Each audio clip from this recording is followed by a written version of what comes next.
Hey bags, it's Jay. Today I'm going to give you a quick guide to unlocking all of the different prefabs in LEGO Fortnite.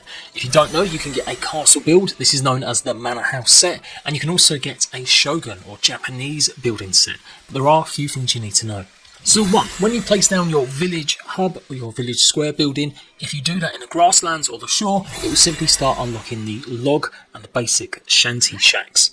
If you want the Pleasant Park build sets, which are pretty much yellow houses, regular kind of modern day ones, then you need to basically keep upgrading your village square and getting your levels up as high as possible.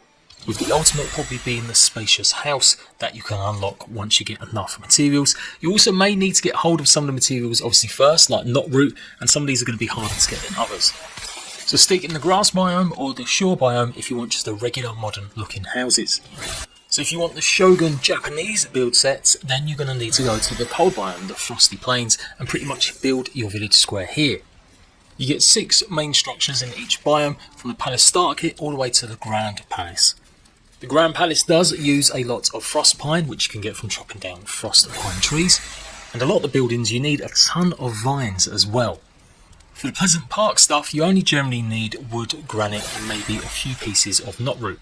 And then finally, to unlock new castles and pretty much the Manor House set, that's what it's called, you do need to go and build in the desert biome. In terms of materials, you will need absolute hundreds and hundreds of granite if you want to build the Manor set, as it uses a lot more than the Pleasant Park stuff and the Shogun buildings. And so the order of progression is to go ahead and build your first village in either the shores or grasslands, then go ahead and build another village in the desert, and then the final destination really is building in the snow biome. To max upgrade all of the villages, you will need to get hold of obsidian, and you can only find that inside the caves in the actual desert biome. Now you really might want to go ahead and unlock maybe the Shogun Palaces first because you really like that set, but you are going to find it difficult if you've not been to a desert, as you are going to need a bunch of flexwood, and you can only get that flexwood in the desert as well for cactuses. And that's to upgrade the village square so you can unlock all the recipes.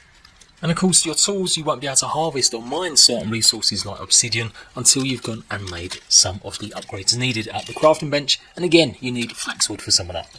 So don't try and go to one biome over another. Yes, you can unlock a few things, you will be able to unlock some stuff with just the frost pine and setting up a village in the snow biome, but if you do want to unlock everything, all the build sets from the actual frost biome, the Shogun stuff, you are going to need to go and do the desert first. Pretty much all the later levels for your village in the frost biome will require a huge amount of new materials, not just flexwood, but things like malachite ore and a lot more. Most of that can be also found in the snow biome this time, but yeah, you are going to have to explore, and it's pretty tough. It is like the hardest area to explore. Of course, it's not just the prefabs that you unlock, you get all the decor that goes along with it, with the themes, so you'll often come across, once you've upgraded fully, golden statues. It's when you've built in the snow biome to get all the Shogun stuff, and then when you go to the desert and you're unlocking all the castle stuff, then you will get traditional sort of statues at the very end as well. So you get the idea, it is mostly themed within that build. Once you've unlocked any recipes, they're yours forever, but if you're trying to unlock your village square, if you go ahead and destroy some pieces, it will bring your village level down a little bit, and you have to place more pieces or put more buildings down to get it back up. Prefab buildings are a great way to also level up. If you complete it, it does give you a good few levels in the beginner stages, but the best thing to actually place is not fortifications or single base pieces, but actually decor. And again, this is something I'm going to be delving into a bit deeper and absolutely finding the most min-max ways. But yes, certain pieces of decor definitely give you better levels than others. Or it just might be about what you've got to hand. So if you really don't want to spend too long in the desert, you really just want to go and get that Shogun stuff, then you can absolutely spam loads of tables and chairs if you've got loads of wood, and that's a quick way to go ahead and level up your village square. Crafting benches of all the types and having different ones, that's also a good way to make sure that you get fast, quick levels. Not so much singular wall pieces and stuff like that.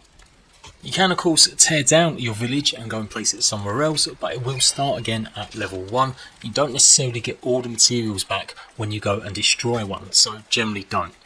You can have as many villages as you want, but if you want your NPCs to also move from village to village, you will have to destroy all of their beds at the first village, and then hopefully encourage them to come to the next one.